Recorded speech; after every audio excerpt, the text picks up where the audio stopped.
na entrevista coletiva com o técnico Leston Júnior após a partida contra o Floresta. Pergunta do Wellington Araújo, da Rádio Clube. Leston, você trabalhou o time com Marcos Martins e com Matheus Anderson. Quando você ficou sabendo que não poderia usá-los e a ausência deles atrapalhou? Boa noite, Wellington. É uma pena a entrevista não estar sendo presencial para que eu não pudesse te dar a oportunidade de fazer outra pergunta, porque é uma questão que eu não me sinto confortável para falar sobre. É uma questão que diz respeito à parte diretiva do clube, né? Então, infelizmente, eu te peço desculpa, mas é um assunto que eu gostaria de não me pronunciar sobre. Pergunta do Gilson Fernandes, da Rádio Guarani. Olá, Leston. O que falar para a torcida coral que veio em bom número apoiar o time e volta para casa decepcionado? Assim, não dá você não tem o que dizer para a torcida, porque o torcedor, ele fez aquilo que talvez em nenhum clube no Brasil qualquer torcida fizesse.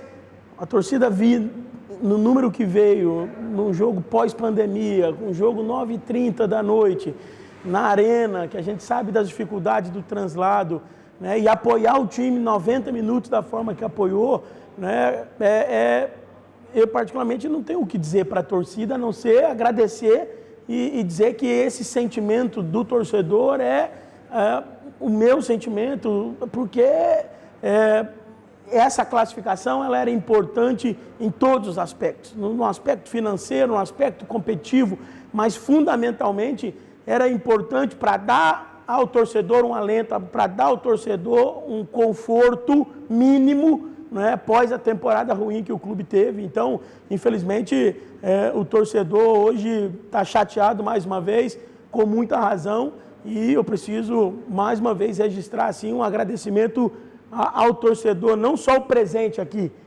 porque obviamente o número era reduzido e obviamente que muita gente gostaria de ter vindo no jogo, mas a toda a torcida tricolor, né, aqui vai uma fala assim, de um sentimento muito grande, né, pela não passagem de fase para a sequência da pré-copa do Nordeste.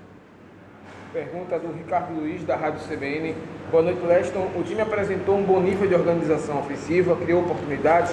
É bem verdade que desperdiçou várias, mas a defesa pareceu um pouco vulnerável, na opinião dele. Esse é o principal problema do time, ao seu ver? Assim, é difícil você fazer uma análise de um jogo depois que você perdeu, da forma que a gente perdeu 3 vezes na frente, e criando possibilidades para fazer mais gols. Mas o desequilíbrio é algo que ficou latente em vários momentos.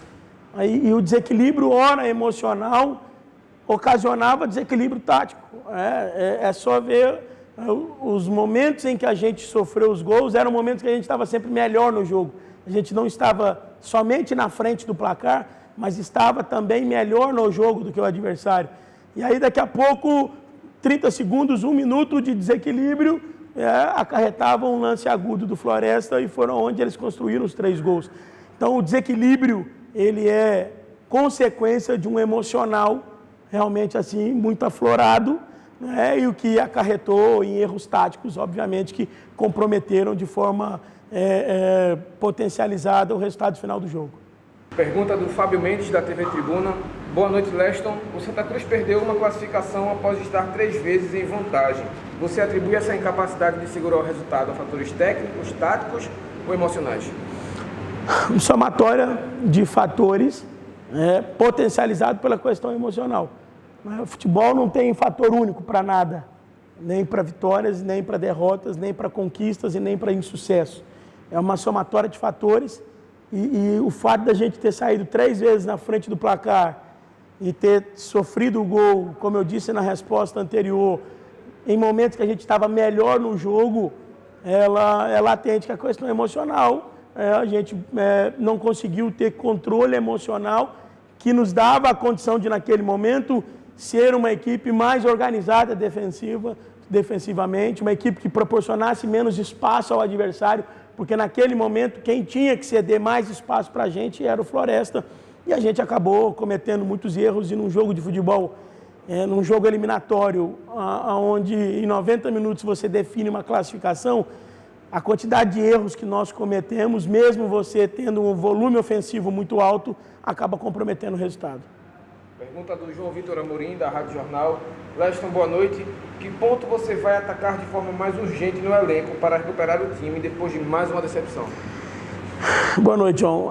Veja bem, agora a gente precisa pensar a médio prazo, né? Eu cheguei com 18 dias para pensar a curto prazo, para tentar fazer com que 22 jogadores que nós tínhamos remanescentes da Série C se tornasse uma equipe minimamente organizada, que pudesse fazer um jogo hoje em condição de passar de fase, para que você pudesse ganhar mais 2 semanas de trabalho, para te tentar melhorar outros aspectos, para você tentar passar a fase de grupo da competição. À medida que isso não aconteceu, agora o clube precisa pensar a médio prazo. E pensar a médio prazo significa ter uma atenção muito grande em montagem. Esse, para mim, é o pilar de um trabalho de futebol. Montagem. Você precisa ter equilíbrio não só na montagem, mas principalmente equilíbrio nas tomadas de decisão, né, para que você diminua a margem de erro. O futebol ele não permite muito erro, porque o nível é muito próximo, indiferente de camisa, indiferente de tradição de clube. Os jogos, é só a gente observar todos os jogos em todas as divisões do país, é muito próximo uma equipe da outra. E aí, às vezes, o desequilíbrio numa montagem, o desequilíbrio numa tomada de decisão estratégica, ela dificulta, às vezes, o processo. Então, o que o clube precisa atacar de imediato é isso, é conseguir gerar um planejamento mais estável que permita ao clube ter uma temporada de 2022 bem melhor do que foi 2021. Para a gente fechar, a pergunta do Leonardo Borges, da Rádio Transamérica. Professor, e agora?